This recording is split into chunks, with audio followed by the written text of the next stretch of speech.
Assalamualaikum warahmatullahi wabarakatuh and good afternoon. I'm Muhammad Suhaimi, a PhD student in University of Science Malaysia.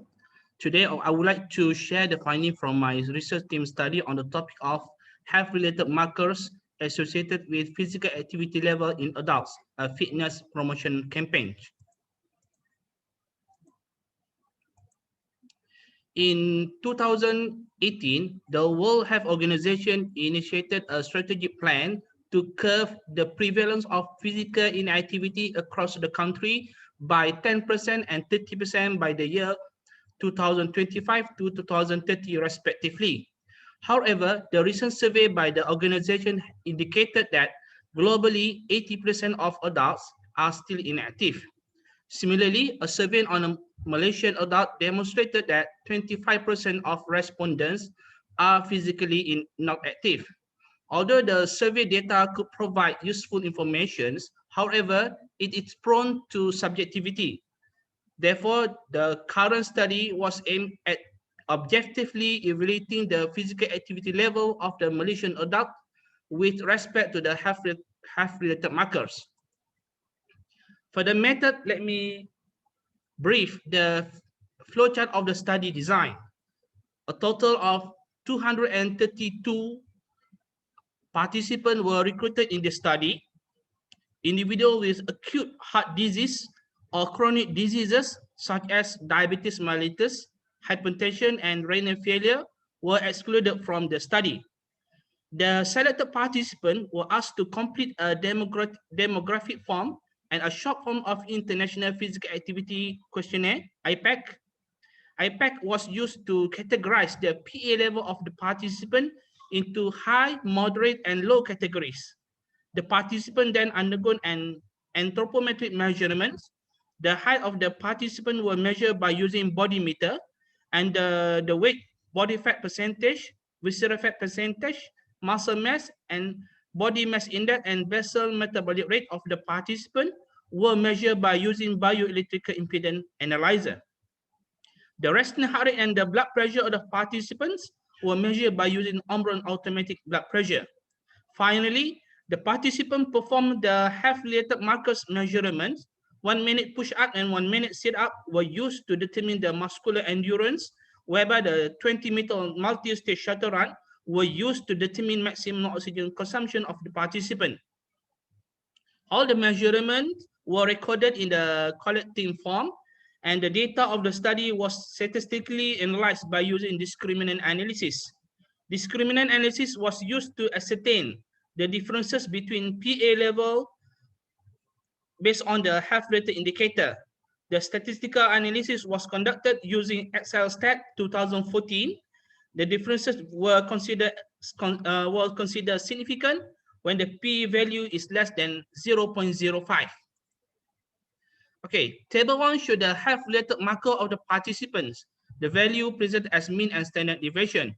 Most of the variables are classified under normal range, except the VO2 max of the participant, which is considered low. Okay, table 2 shows the relationship between physical activity level and health-related marker of the participants.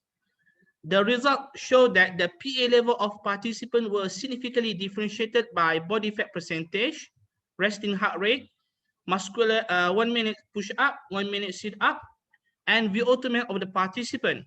However, there were no significant differences between PA level in the body mass index, muscle mass, visceral fat, basal metabolic rate, systolic and diastolic blood pressure of the participants.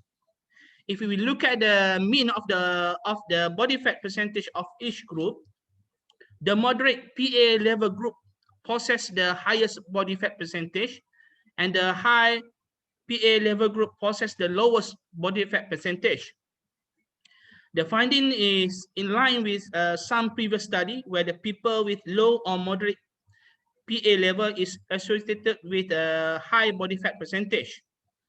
People who are participating in physical activity regularly, able to burn the fat stock, and subsequently reduces the fat percentage in their body. Here we also notice that high PA level group show the highest repetition in 1 minute push-up and 1 minute sit-up, which is indicated the better muscular endurance. Several studies have shown that the PA level was inversely associated with muscle fatigue and the muscular endurance improved after several months of exercise. There are several adaptations to muscular system when the people regularly engage with the physical activity. One of the adaptation to muscular system is an improvement of blood circulation in the muscles, which is result in a good buffer system. A good buffer system will reduce the lactic acid accumulation in the muscles and prevent the muscle cramp, and finally improve the muscle endurance of individuals. The same pattern can be observed in the VO2 of the participant, where the high PA level group possess the highest level of VO2 max. Increment of the size and strength of the hearts are the physiological adaptation to the hearts after several months of the training. The changes of the heart allow the more blood can be entered to the left ventricles and produce a stronger heart contraction to pump more oxygenated blood throughout the body. In addition, increment of the heart size also reduces the resting heart rate. This means that the heart just needs to pump blood with minimum repetition in a minute to supply enough blood throughout the body. This physiological adaptation occurs after several months of the endurance training. As a conclusion, it is demonstrated that the P level of adult was differentiated by health-related markers such as VO2 max, muscular endurance, resting heart rate, and body fat percentage.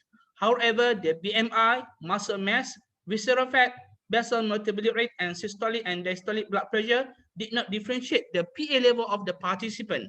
It is suggested that the duplicate study should be conducted in other states of Malaysia to get more valid data in representing the real PA level of Malaysian adults.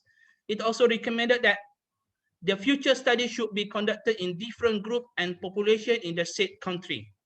That's all for my presentation. Thank you.